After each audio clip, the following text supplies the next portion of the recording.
Kita ulang kembali sejumlah berita pilihan dari Bali.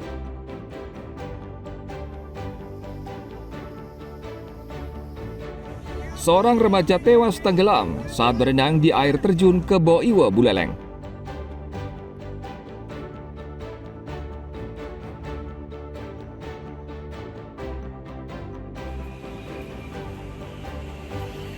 Masyarakat di sekitar daya tarik wisata Manggi Forest Ubud diresahkan dengan keberadaan kawanan monyet liar.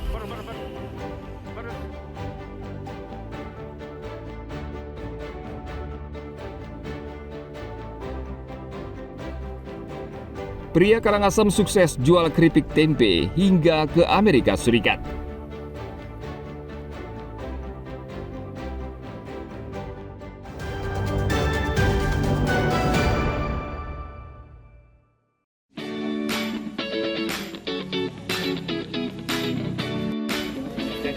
Saat Umanis Galungan atau sehari setelah Hari Raya Galungan, warga memadati desa wisata Penglipuran di Kubu Bangli. Hal ini seolah sudah menjadi tradisi karena warga ingin memanfaatkan hari libur bersama keluarga. Desa adat Penglipuran juga bersolek menyambut pengunjung dengan berbagai hiasan penjor sehingga terlihat asri. Vina, salah satu pengunjung yang berasal dari luar Bali, mengaku terkesan dengan suasana desa adat Penglipuran saat Hari Galungan. Pas kita jalan dari hotel tadi menuju sini, toko-toko banyak yang tutup ternyata hari raya. Bu, kesannya dengan penyot dan sebagainya seperti apa, Bu? Menarik. Iya. Iya. Karena unik mungkin, Bu, ya? Iya, betul-betul. Karena banyak unik lah pokoknya. Bu, ke depan mungkin akan datang lagi, Bu? Mudah-mudahan, amin. Jumlah pengunjung ke desa adat ini meningkat dari 2.400 menjadi 3.700 pengunjung. Sedangkan wisatawan asing naik dari 460 menjadi 650 wisatawan. Pada Hari Raya Galungan ini warga kami Penglipuran menghiasi pintu-pintu masuknya dengan penjor-penjor ya yang membuat wisatawan banyak datang ke Penglipuran dan menunggu momen-momen Galungan ini. Yang tidak kalah penting itu adalah melihat secara langsung rutinitas warga pada saat Hari Raya Galungan dan Kuningan. Wisatawan memang memanfaatkan Hari Raya Galungan untuk mengunjungi desa Penglipuran karena merasakan suasana yang berbeda. Kesempatan ini tentu dimanfaatkan pengelola wisata untuk menambah pemasukan. Tim Liputan melaporkan dari Bangli.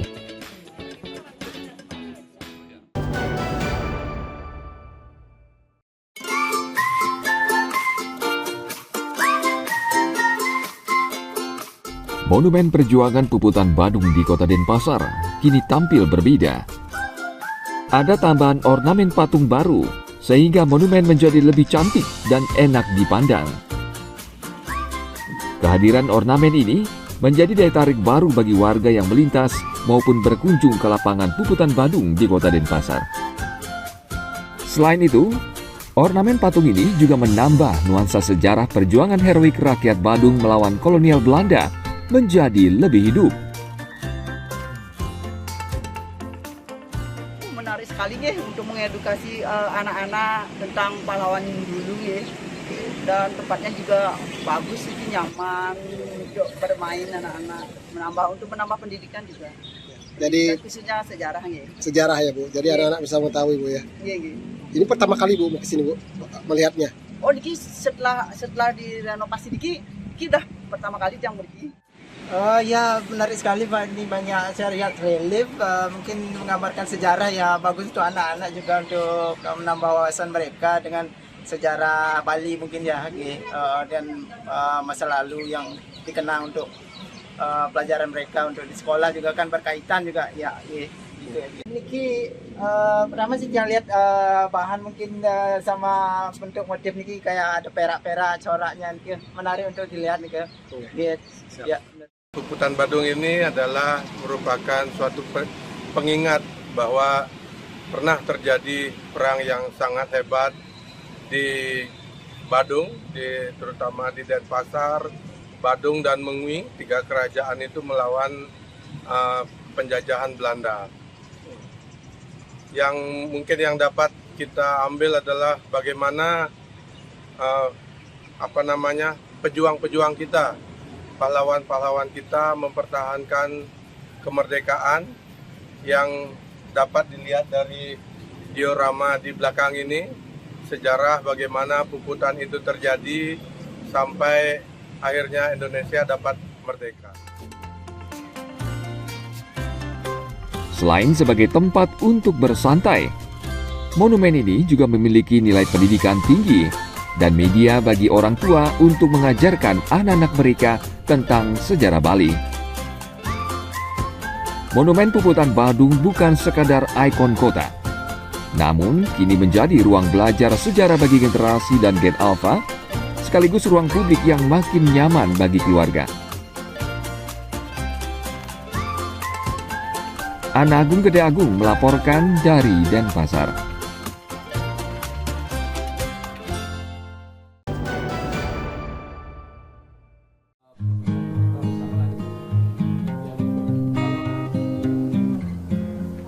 Pantang menyerah, itulah prinsip hidup Wayan Rinten.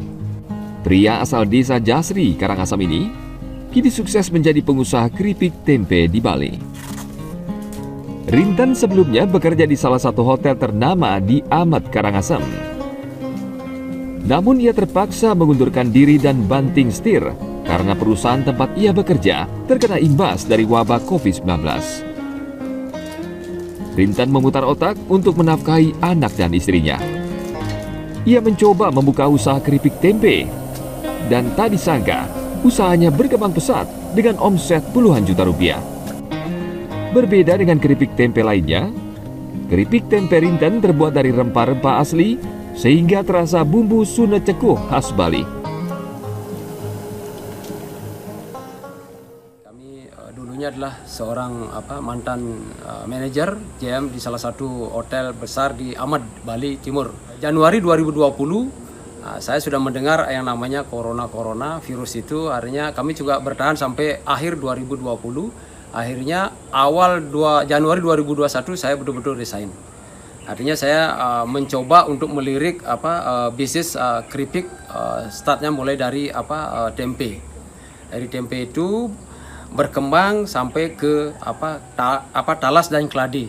Nah, karena mengingat saya melihat ada beberapa jual keladi di pasar Kota Karangasem, kami mencoba untuk membantu para penjual keladi untuk sehingga keladinya bisa terjual. Nah, kami mengolah jadi keripik keladi dengan dua rasa, jadi original sama balado. Termasuk juga tempe di awal, bumbu Bali sama balado.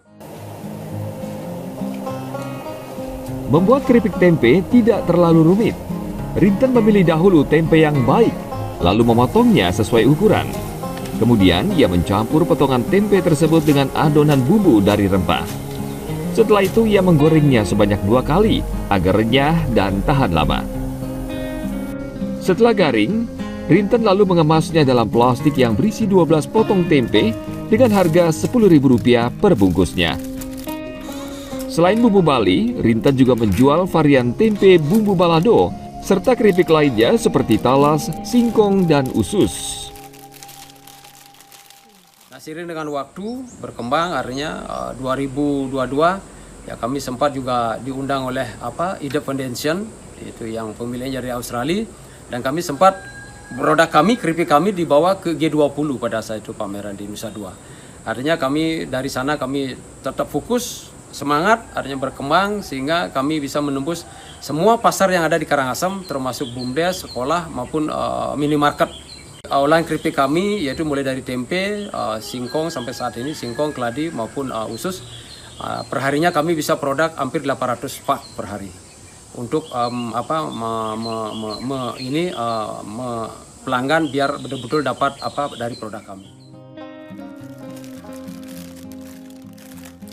Saking lezatnya, keripik tempe buatan Rinten pernah menjadi makanan cemilan bagi delegasi G20 di Nusa Dua Badung beberapa waktu silam. Bahkan keripik tempenya ini pernah membawa Rinten hingga ke Washington DC, Amerika Serikat. Di sana keripik tempenya laris manis hingga ada yang ingin memesan 1 ton. Tim Liputan melaporkan dari Karangasem.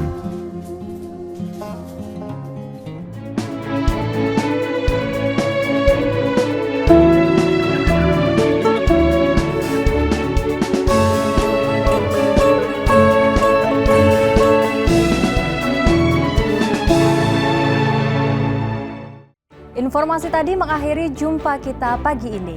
Atas nama rekan yang bertugas, saya Dara Paramita mengucapkan terima kasih atas kebersamaan Anda.